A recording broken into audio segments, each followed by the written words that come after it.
Hola a todos, bueno, en esta ocasión les voy a explicar lo que es las soluciones alternas, específicamente en lo que es una suspensión condicional del proceso.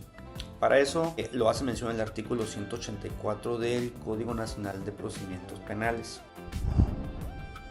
Okay. Sobre la fracción primera, que es el acuerdo reparatorio, y la suspensión condicional del proceso, que es la que les voy a explicar exactamente ahorita. Muy bien, si nos vamos al artículo 191, el 191 hace mención lo siguiente: por suspensión condicional del proceso deberá entenderse el planteamiento formulado por el Ministerio Público o por el imputado, el cual contendrá un plan detallado sobre el pago de la reparación del daño y el sometimiento del imputado a una o varias condiciones, es decir, condiciones que refiere este capítulo, que garanticen una efectiva tutela de los derechos de la víctima u ofendido y que en caso de cumplirse pueda dar lugar a la extinción de la acción penal. Eso es la extinción de la acción penal. Pero es muy importante poder entender esto. El artículo 192 nos menciona estas tres fracciones. Y que esto es muy importante para abogados que quieren llevar a cabo esta solicitud, que entiendan cómo debe de ser. Y es muy importante, dice, la fracción primera dice que el auto de vinculación a proceso del imputado, al mencionar que el auto de vinculación, ya estamos haciendo referencia a que esa persona ya fue vinculado a proceso. Es importante entender eso. No puede existir una suspensión condicional del proceso, esa solución alterna, si aún no ha sido vinculado. Es lo primero que les indico, ¿no?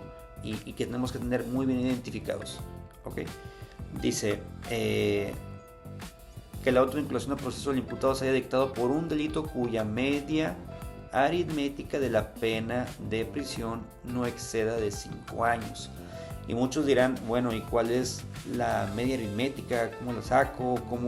¿Cómo entender esa media aritmética? Bueno, si voy a poner algún ejemplo, nada más por mencionar un delito diverso, ¿no? Si dice que la pena mínima es de 1 año y la máxima son 5 años, lo que tenemos que hacer es sumar la mínima. 1 más 5 es 6.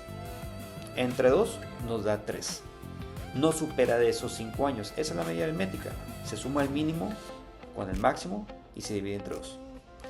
Ahora, entonces, si el delito si la persona ya fue vinculada a proceso y el delito no excedió de esos 5 años, eso significa que sí califica, por lo menos en esa fracción. Otro de los puntos, que no exista oposición fundada de la víctima y ofendido. Es decir, que la víctima ofendida no esté en contra de dicha resolución. Es decir, todos tienen que estar de acuerdo. No puede existir con que la víctima no quiere, pero se va a hacer porque es una petición. No. A final de cuentas, es una solicitud que la propia defensa puede hacer y puede tener una plática previa con la gente del Ministerio Público. Pero la víctima sí tiene que estar de acuerdo. Hay un tema ahí muy importante que en otra ocasión se lo voy a poder explicar, sobre el tema del incumplimiento sobre la asistencia familiar o pensión alimenticia, alimentos. Hay un tema muy específico también sobre, en algunos casos que me ha tocado ver que se niegan y que dicen, no, yo no voy a aceptar, ¿por qué no? Hay que entender que también tiene que ser fundado. Tiene que estar bien fundado, porque recordemos que en materia de alimentos no se le puede negar los alimentos a un menor, ¿no? Y es una obligación, a final de cuentas, ¿no? Que este capítulo lo puedo extender para un tema específico sobre esas acusaciones, ¿no? Ese tipo de delito.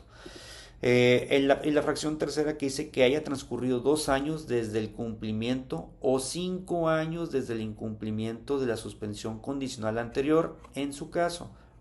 Pero muy importante, aquí están hablando de alguien que ya llevó a cabo una suspensión con tiempo atrás.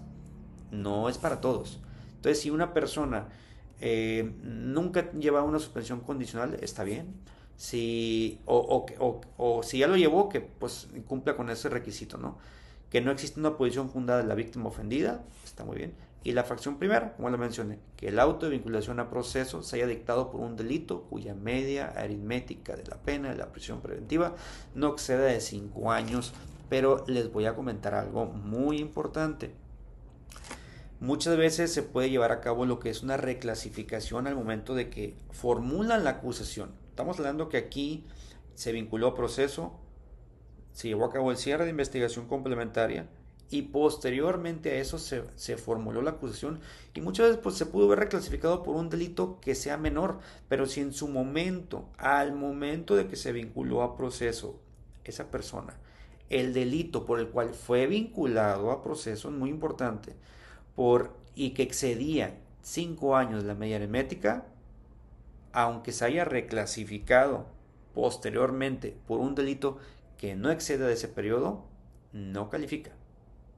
No se puede. Al menos con el 192 no se puede. ¿Ok? Para eso pues también hay ciertas condiciones también que se tienen que cumplir, que cada audiencia pues van a ir determinando, ¿no? Pero y también otro de los puntos muy importantes tiene que ver siempre existir una reparación del daño. Ejemplo, voy a poner algún ejemplo de experiencias muy personales a mí que me ha tocado ver.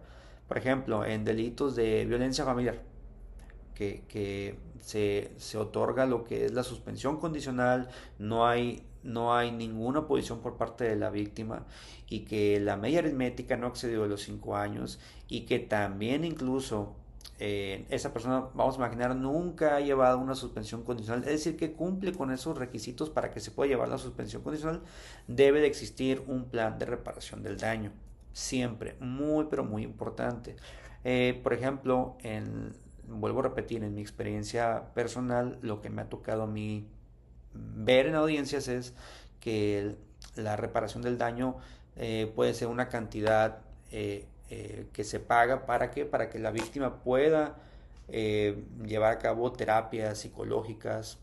Regularmente o sea, no es como tal que sea como, o sea, estás pagando para que esa persona pueda obtener la reparación del daño, ¿no? A eso se refiere. Esa puede ser una reparación del daño, pero puede haber muchos otros catálogos de delitos por el cual se lleva a cabo una suspensión condicional y que puede ser una reparación del daño un tanto distinta. Por ejemplo, en un accidente, si una persona sufrió algún tipo de fractura, pues una reparación del daño pudiera ser que se pueda cubrir esos gastos médicos. ¿Ok? Pero bueno, pueden ser diferentes formas, diferentes modalidades. Yo nada más les quería contar un poquito de mi experiencia personal y sobre la solución alterna, específicamente hablando de lo que es la suspensión condicional. Si hay algún abogado que tenga una experiencia diferente o que coincida o incluso que no coincida con mis propios criterios, pues lo puede hacer aquí un comentario. Son bienvenidos, por supuesto, ¿no? Pero son las experiencias que a mí me ha tocado y que no es algo que nada más estoy diciendo, lo estoy fundamentando con los propios artículos, como acabo de mencionar ahorita. Artículo 191 habla sobre la definición, la procedencia, muy importante, el 192, y bueno, pues también las condiciones, ¿no? El 195, el 194, un artículo anterior, habla sobre el plan de reparación del daño también. Entonces, bueno, este es el tema de la suspensión condicional. Les agradezco bastante, les invito a que se suscriban a este canal y pueden dejar aquí sus comentarios. Muchísimas gracias